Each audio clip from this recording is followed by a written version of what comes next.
It's a beautiful day in this neighborhood, a beautiful day for a teacher.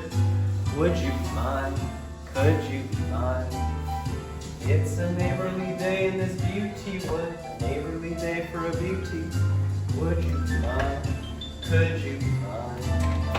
I have always wanted to have a teacher just like you. I've always wanted to live in a neighborhood with you. So let's make the most of this beautiful day.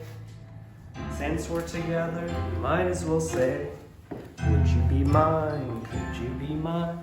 Won't you be my neighbor? Won't you please? Won't you please? Please won't you be my teacher?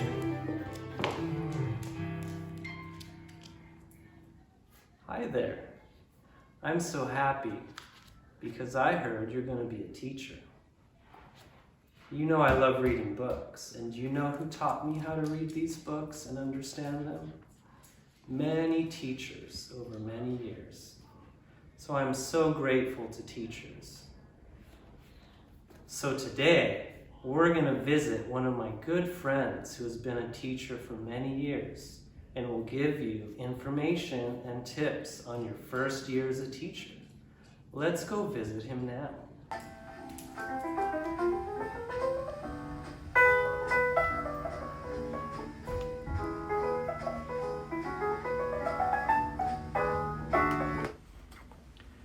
Hello there and welcome. I'm so excited to hear that you have made the decision to become an educator. I want to share with you some tips, some ideas, some thoughts that I have learned throughout many years in education. So let's get started, shall we? We need to understand ourselves first before anything else, because we teach who we are. Teaching is a human activity. It is a mirror to the soul. So you need to ask yourself, who is the self that teaches? Really dig deep to find and think who you are. Think about your background, your upbringing, your life experience. Because a strong sense of identity infuses everything that you do. And through this, you will realize your limits, and that will help you see that students also have limits, and you will have reasonable expectations of them. So getting to know your students is important. So there is no average student. Every student is different. They have a jagged learning profile. So one way to find out is to give a survey to students and parents on learning styles or the multiple intelligences. This will inform your teaching and better get to know your students and honor these diverse skills and styles. Talk with previous teachers.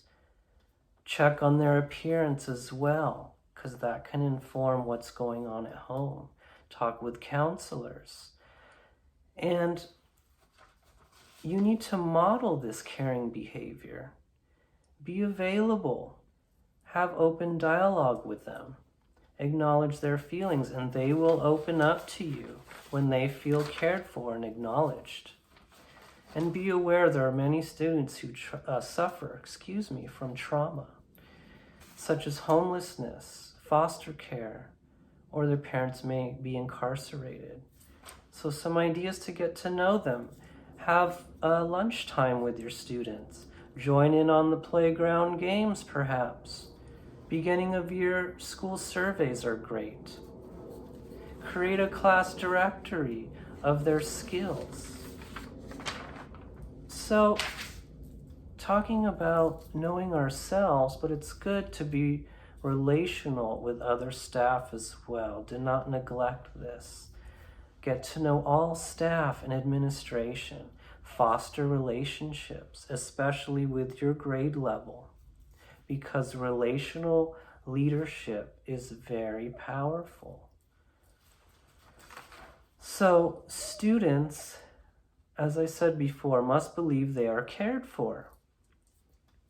So create this inclusive environment.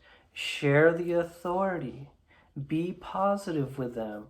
The 4-to-1 ratio of positivity does wonders with students. And as I said, teach caring and kindness. Many students need to learn the appropriate behavior. Be a model. Example it.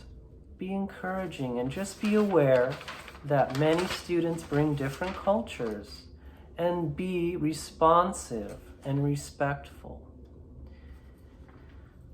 So have high expectations. Don't be afraid to have high expectations of students. Don't let them pass on a question or opt out. Make sure they answer correctly with professionalism, because format matters, yes? And really make an effort to utilize UDL. It's very important to be proactive to eliminate all barriers for learning for everyone by giving multiple means of representation, engagement, and expression, such as videos, songs, choral reading, graphic organizers. And one last topic here, managing your classroom, even before any students arrive. Design a classroom that is structured for success. Decide on the desk format that you want to use. And I always advise having as little as possible on the walls. That creates for a calm environment. Have a daily schedule. This will make an effective use of time. Decide on your attention-getting signals. Call and response, chimes, claps, perhaps. And decide on those rewards for positive behavior. How will you line up at the door? How will you pack up? Do they need to sign out to go to the restroom? Lastly, understanding behavior. I always stress to teachers, being disrespectful, sneaky, rude, and disruptive is not behavior. Leaving your seat without permission or stealing is. Know the ABCs of their behavior. What happened before? Was there a trigger?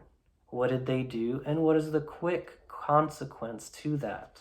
Were they trying to get something, escape, get something tangible, or self-stimulate?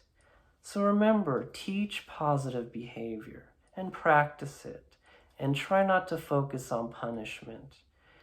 And one thing, lastly, repair the harm that was done between two students. Have them talk about it and work it out and repair the harm that was done. Well, that's all I have for you for today. And we here at Mr. Rogers' Neighborhood are very proud of you and wish you the best of luck. Goodbye. And that's true. And you'll find that the people who love you best are the ones you learn the most from. And the more they teach you and the more you learn, the better feeling you have about yourself and the world we live in. It's such a good feeling to know you're alive. It's such a happy feeling. You're growing inside, and when you wake up ready to say, I think I'll make a snappy new day. It's such a good feeling, a very good feeling. The feeling you know that I'll be back when the week is new, and I'll have more ideas for you, and you'll have things you'll want to talk about. I will too. You always make it a special day and a special week. I'll be back next time.